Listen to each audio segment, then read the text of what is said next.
Hola, antes de comenzar con esta historia me gustaría que le hicieras like a este vídeo y te suscribas para poder subir más contenido como este.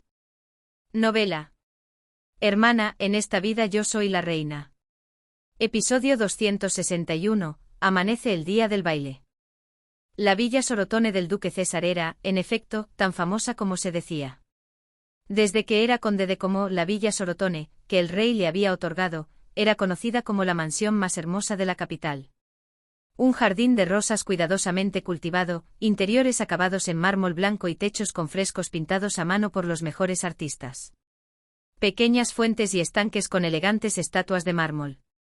Era un lugar que bien podría llamarse un paraíso terrenal sin que resultara extraño.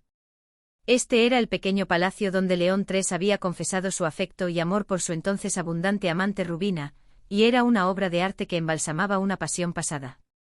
Y el hijo de ambos, que había heredado la pasión de su padre y el ojo de su madre para los artículos de lujo, cultivó la villa Sorotone con objetos aún más ricos y un gusto meticuloso. Realmente el ducado es espléndido, ¿será que lo han renovado con el dinero de la finca Pisano? Jacopo Attendolo, el compañero de Isabella, a quien había conseguido con dificultad, soltó una exclamación vulgar a su lado.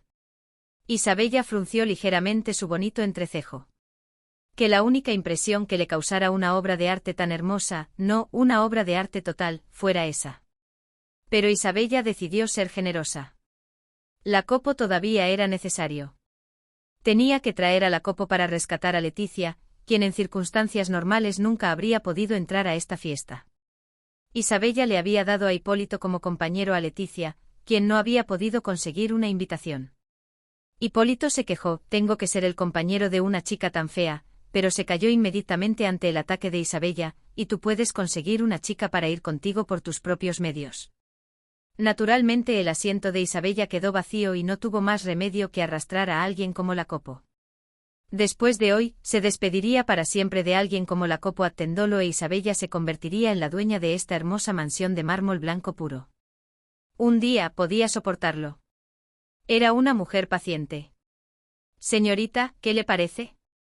César quitó las manos que cubrían los ojos de Ariadne. Ante los ojos de Ariadne apareció un hermoso jardín con rosas de mayo en plena floración. No era simplemente cultivado, sino una obra de arte creada por un jardinero experto que lo había podado y cuidado con esmero. ¡Guau! Era una belleza tal que incluso Ariadne, que era indiferente a estas cosas, no pudo evitar expresar su asombro. «Es tan hermoso». César besó suavemente la mejilla de Ariadne. El vestido de rosas que te envié por primera vez se inspiró en este jardín. Él le acarició el cabello. La Ariadne de hoy era deslumbrante. De pies a cabeza, todo era obra de César. Él había elegido y enviado cuidadosamente todos los atuendos que Ariadne usaría hoy. Un vestido verde claro como las hojas de rosa recién brotadas, un corsaje y un adorno para el cabello de rosas frescas, y un conjunto de collar y pendientes de rubíes del tamaño de un huevo de paloma que parecían rosas frescas. Su hermosa señorita llevaba el cabello negro con rizos gruesos, recogido a medias, y el movimiento vibrante que se balanceaba con cada gesto cautivaba a la gente. «Mi señorita Rosa». César no pudo resistirse y besó la punta del cabello de Ariadne. Deseaba que este momento fuera eterno. «Todo lo que tengo es tuyo». Fue la confesión más grande que César pudo hacer. A esto, Ariadne sonrió y dijo: «César, ¿por qué de repente eres tan amable?». Ella añadió: «Parece que te has convertido en otra persona». Si uno se dejaba llevar en un momento así, sería un tonto. César respondió de inmediato sin pensarlo dos veces: «Me he dado cuenta del verdadero amor». Él la escoltó gentilmente hacia el salón de banquetes de la villa Sorotone. «Me gustan las cosas hermosas». Pero al final, la alegría que se obtiene de la posesión tenía un límite. Era mitad verdad, mitad mentira. César pensó en las muchas amantes que había conquistado, y en las muchas más mujeres sin nombre que habían sido conquistadas pero que ni siquiera llegaron a ser amantes. Él consideraba la conquista como posesión. Y esas mujeres ahora le parecían todas insignificantes. «He pensado en que podría darte. Eres una mujer que tiene demasiado, así que las joyas y la seda no tienen sentido». Ya no necesitaba más conquistas. Solo necesitaba a esta mujer. Quiero mostrarte cosas hermosas. Quiero ver tu expresión de alegría. Quería ver la sonrisa de Ariadne. Quería tomar su mano, tocar su piel, frotar sus mejillas con las suyas. César creía que esto era fundamentalmente diferente de la posesividad, pero no se dio cuenta de que al final tenían mucho en común. Hoy es un día solo para ti. Disfrutémoslo. Los ojos de César se entrecerraron y esbozó una sonrisa encantadora. Gracias. Ariadne también sonrió y respondió. Era una sonrisa genuina. La promesa de César de que hoy sería un día solo para Ariadne era cierta. El duque César y el conde de Mare entraron de la mano, cruzando el centro del gran salón de la Villa Sorotone, que había sido preparado como salón de baile. Los asistentes no pudieron contener sus exclamaciones de admiración ante la apariencia de Ariadne, como un capullo de rosa de principios de verano, y ante la figura del duque César, que la escoltaba con tanta cortesía. Realmente la trata con mucha consideración. Lo que vimos la última vez fue. La gente puede cometer errores, ¿no es suficiente arrepentirse y hacerlo bien? Sinceramente, si me trataran así, creo que podría aguantar una vez. ¿Cuánto dinero se ha gastado en esta fiesta de cumpleaños? Eso es cierto. Y César, sabiendo bien que Ariadne se sentía incómoda mezclándose con una multitud indiscriminada, dividió el segundo piso del salón de baile para crear un área VIP. Solo un número muy reducido de personas podía entrar en esa área VIP. Normalmente las personas invitadas a las reuniones privadas que se celebran en el trasfondo de un baile se deciden por su amistad con el anfitrión y por su prestigio en la sociedad. Pero hoy era diferente. La duquesa Rubina, madre biológica de César, que sin duda era la más destacada en la sociedad reciente, ni siquiera fue invitada bajo el pretexto de es una fiesta para jóvenes y amigos. César organizó una fiesta exclusivamente para Ariadne, y el acceso al área VIP se limitó a los amigos cercanos de Ariadne.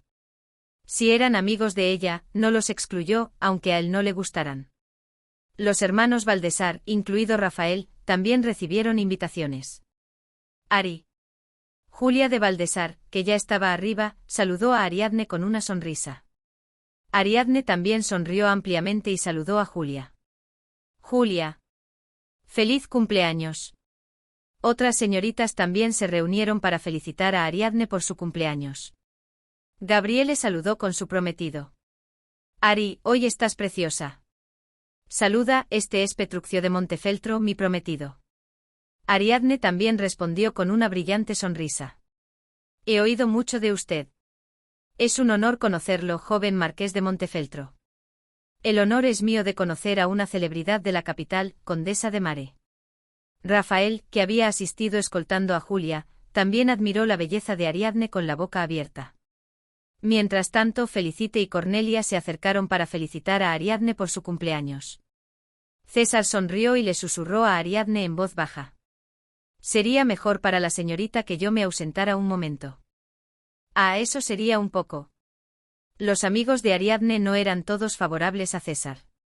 Para charlar cómodamente era mejor que César no estuviera. Pero Ariadne se sentía muy mal por César al excluirlo de la fiesta que él había organizado para ella y jugar con sus amigos. César, dándose cuenta de sus sentimientos, se adelantó. Está bien. Yo también tengo que ir a ver a los invitados. ¿De verdad? César reemplazó su respuesta con un suave beso en la mejilla de ella. Por supuesto. El anfitrión tiene su papel. Que nuestra señorita debutante se divierta mucho.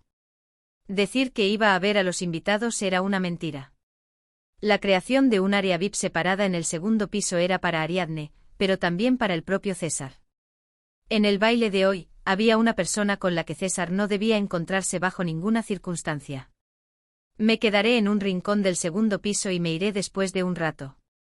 Me sentí un poco molesto al pensar que el odioso Valdesar merodearía cerca de Ari, pero me contuve un poco debido a lo que había hecho. Se deslizó hacia el balcón cubierto con cortinas. Parecía que a nadie le importaba verlo solo. Qué difícil es encontrarte. César se sobresaltó y se dio la vuelta.